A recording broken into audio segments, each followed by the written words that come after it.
You be mumu. You think say they wise? Lady at Togolamo. Mumu man. I'm going to wine enough in a common. I ain't got a book on my uncle. Eh, Namuku. Even I know. I'm moving. There what? On way, boy. Cataract. Ah, well, look when they biaga. And then they think. One wine, she's a man, dear. That's next. I don't believe them yet. When you hear about Hoggy, would you? My God. Who wants to make a quite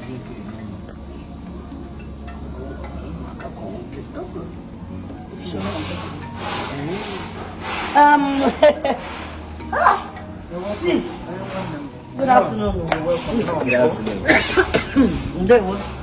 Hey, my Amaka.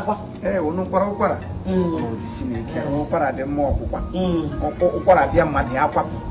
These days, I know no para season. No para. Yes. I will para them.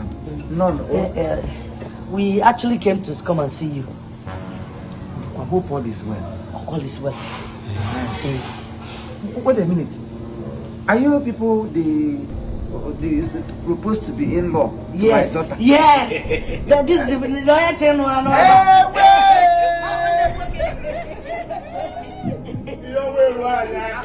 told you last night I slept. I was seeing young people everywhere. I said, what is the meaning of these young people?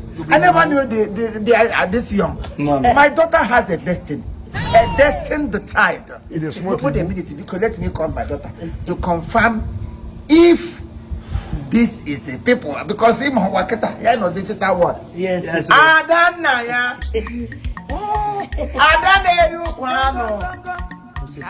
My precious daughter. Everybody get ready. Adao.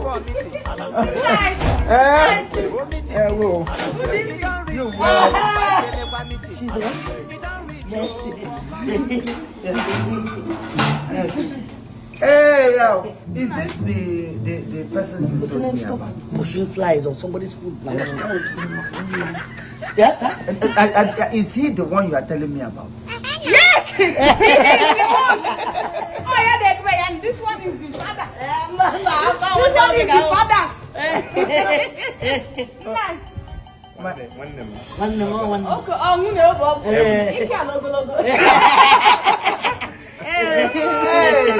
Now he's the ones. Yes, sir.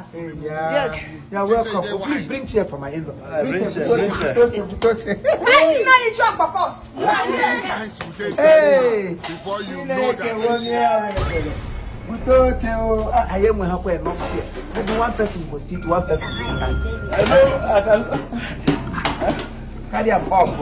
And I carry a up. Wow. Let me sit now, the other brother. Okay, sit. You can stand. I can stand. Hey, I think there's no. On a leg, don't find well. One leg fine. That's not. You say one leg fine. What? Oh, my own. Now, you're not behind my back.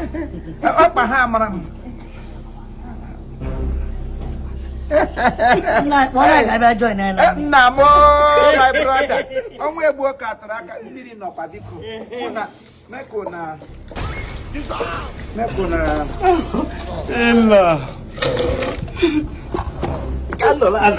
me sit on the floor. No, I'm okay. Hey, well, he's high. He's high.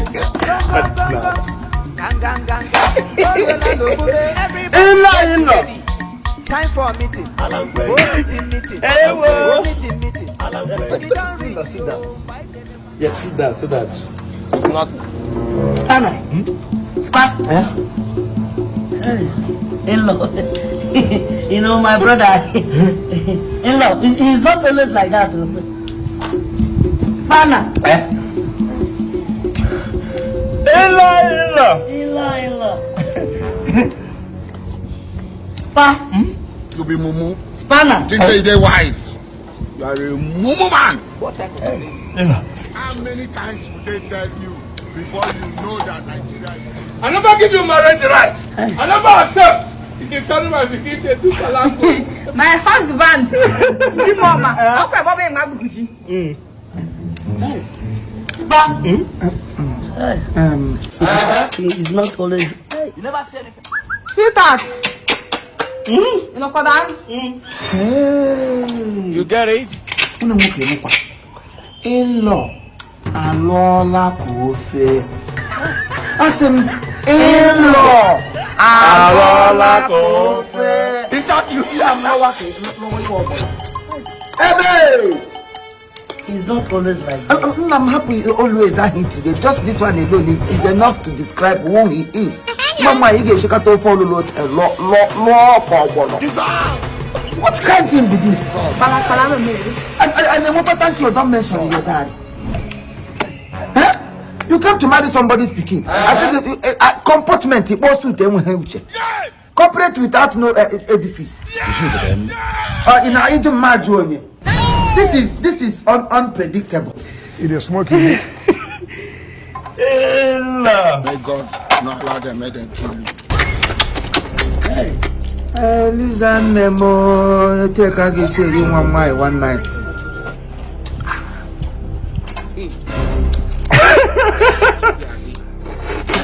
In-law. Spa. Sweetheart. You know what dance? In-law no follow. In-law Alola kofe. Oh yeah, this one cannot marry my daughter. Sir, no, sir, it's not always like this. Sometimes, you know, it's a very humble and Yes. Since he's not humble on demolition, how many rap of Lolo in Google? Justice. To be tagging answer, Piamo finish here, offer me a Lolo to prove education. I also justice. Justice now. Justice.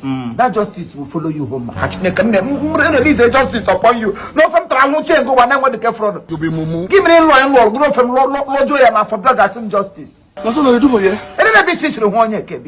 Out of all the men, more than you will look Kububa. Wallahi. Huh? Nebin will never. Give her over there. That where him where are you to? Joe Bumo, I'm more toilet. We really shall go. Brother. Oh, see that what the corner. I see how important. If I import more than any man import deport.